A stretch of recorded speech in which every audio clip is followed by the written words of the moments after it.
Halo teman-teman semuanya, di sini saya akan menjelaskan apa itu sih impulsive buying.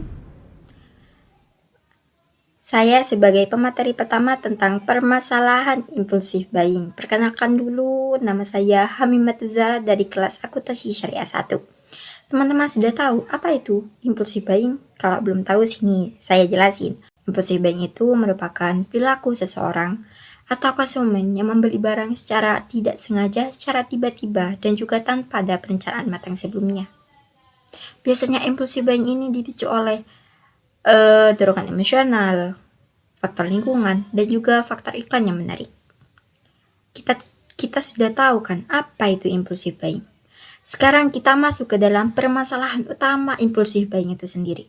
Yang pertama, gangguan keuangan pribadi, di mana pembeli impulsive buying ini sering mengakibatkan pengeluaran yang tidak terkontrol, sehingga mengganggu anggaran bulanan kita yang sudah kita susun sebelumnya. Yang kedua, penumpukan barang yang tidak sengaja. Barang yang dibeli secara impulsif buying ini umumnya bukan kebutuhan utama kita. Jadinya kita itu sering menumpuk barang tersebut dan jarang digunakan. Dan yang terakhir yaitu dampak psikologis. Setelah melakukan pembelian secara impulsif buying ini, seseorang seringkali merasa menyesal, merasa bersalah karena sudah melakukan pembelian tersebut. Karena kita tahu impulsive buying itu kan melakukan pembelian secara tidak sengaja dan tanpa direncanakan.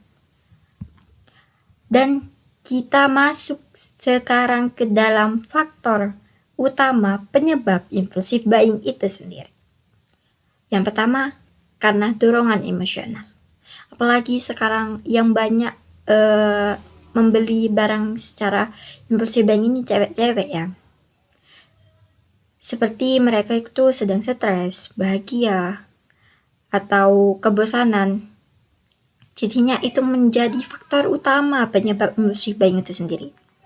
Dan yang kedua, pengaruh promosi yang besar dan penawaran khusus yang memicu rasa takut kehilangan promo dari diskon tersebut, atau bisa kita sebut dengan FOMO. Dan juga yang terakhir, pengaruh media sosial dan lingkungan sekitar. Dimana media sosial itu kan sangat berpengaruh kan. Dimana kita scroll HP aja, scroll TikTok, banyak iklan yang muncul. Jadinya kita itu sering sekali membeli barang tanpa kita merencanakan atau melihat apakah barang tersebut kita butuh atau hanya sekedar kita ingin membeli barang tersebut secara tiba-tiba karena adanya iklan tersebut. Oke. Sekarang kita masuk ke dampak jangka panjang dari impulsif itu sendiri. Yang pertama, ketidakstabilan finansial. Yang kedua, penurunan kualitas hidup akibat stres dan kecemasan. Dan yang terakhir, penumpukan hutang dan penyesalan kehilangan rasa puas terhadap barang yang telah dibeli. Sekian dari saya, terima kasih. Oke, di sini kita akan beralih ke topik kedua yaitu FOMO. Sebelumnya perkenalkan, nama saya Ma'rifatul Afifah. Di sini saya akan membahas definisi FOMO dan dampaknya. Sebelumnya, teman-teman pernah merasa cemas karena ketinggalan sesuatu yang seru yang dilakukan orang lain tidak? Kalau pernah, maka itulah FOMO. FOMO itu singkatan dari fear of missing out. Rasanya kayak ada yang kurang ya.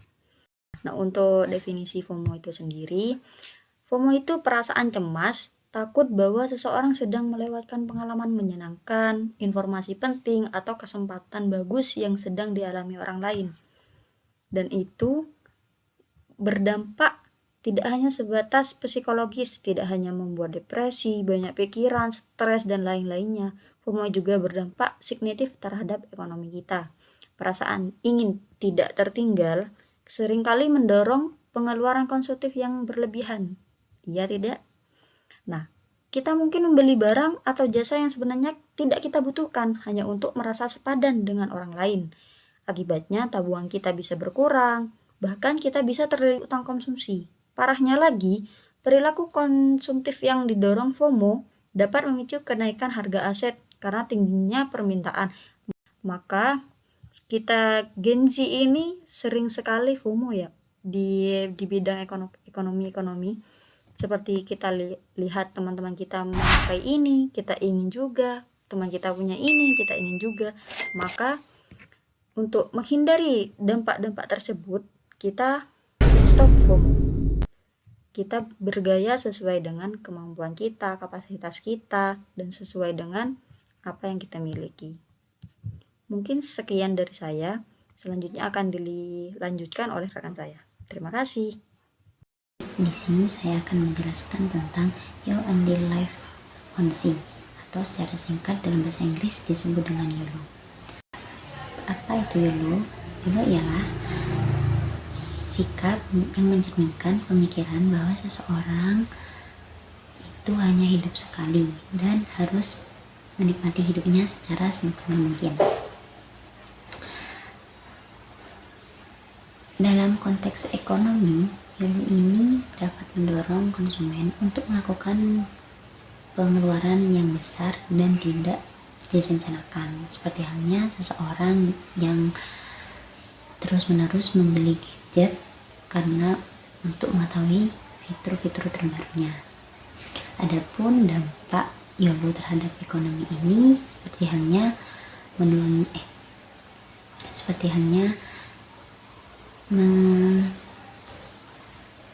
menumpuknya utang konsumen karena hanya untuk membeli barang atau jasa yang tidak dibutuhkan. Yang kedua yaitu penurunan stabilitas keuangan, dan yang ketiga yaitu penurunan produktivitas. Prinsip YOLO ini dalam bidang filosofi sebagai pendorong untuk memotivasi diri keluar dari zona nyaman. Namun di era sekarang banyak yang disalahartikan sebagai landasan untuk bertindak tanpa mempertimbangkan konsekuensinya.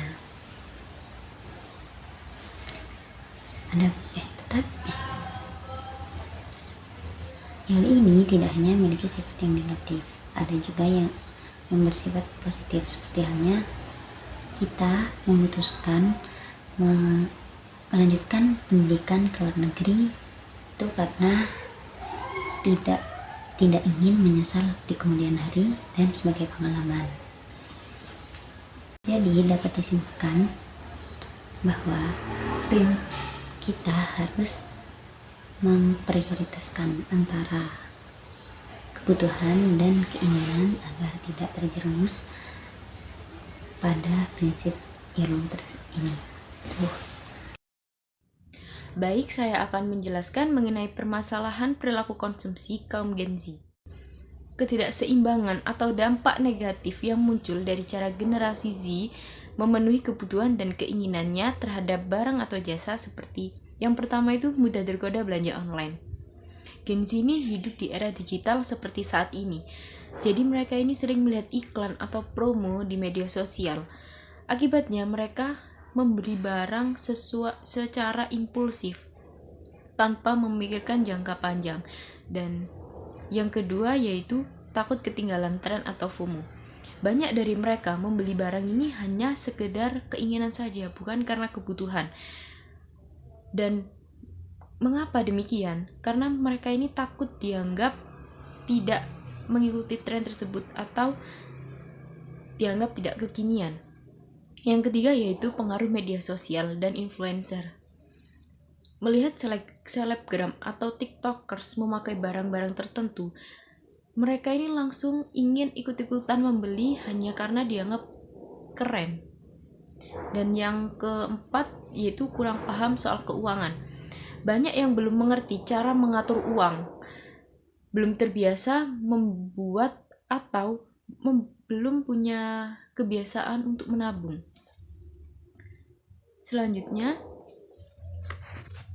Yang selanjutnya yaitu gaya hidup melebihi kemampuan. Meskipun dari mereka ini belum punya penghasilan atau dari mereka ini masih kuliah, gaya hidup mereka ini seperti orang yang sudah bekerja, seperti orang yang sudah memiliki penghasilan. Misalnya seperti nongkrong, membeli barang branded, atau traveling ke luar kota, bahkan ke luar negeri. Yang selanjutnya yaitu membeli hanya untuk pencitraan. Ada yang membeli sesuatu hanya supaya bisa dipamerkan di media sosial. bukan karena dibutuhkan. Yang selanjutnya yaitu kurang mengontrol diri. Sulit menahan keinginan, apalagi kalau sedang stres. Itu mereka ini melampiaskan kesetresan dan kebosanannya ini untuk belanja. Belanja ini dianggap mereka ini sebagai pelarian untuk menghilangkan stres dan bosan.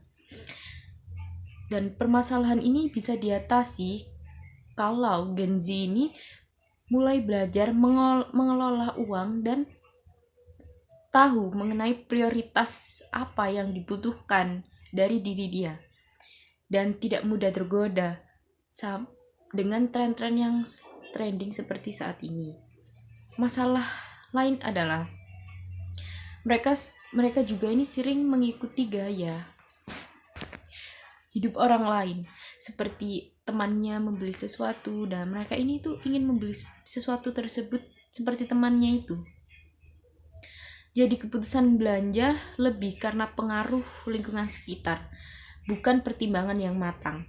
Jadi secara umum masalah perilaku konsumsi Gen Z ini lebih ke arah impulsif, mudah terpengaruh tren, dan kurang perencanaan finansial.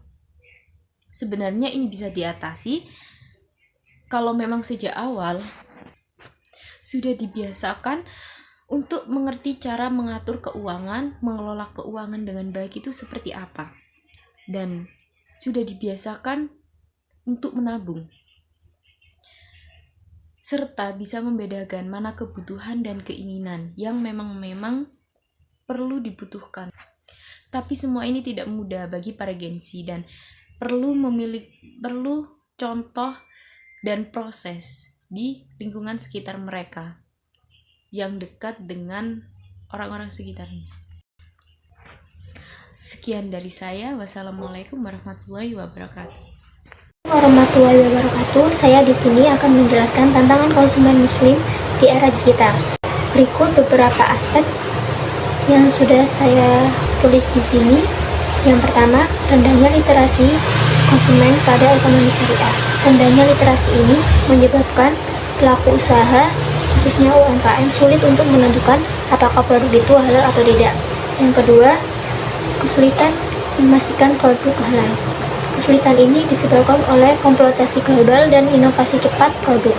Inovasi cepat produk ini menyebabkan konsumen sulit memastikan apakah produk itu halal atau tidak.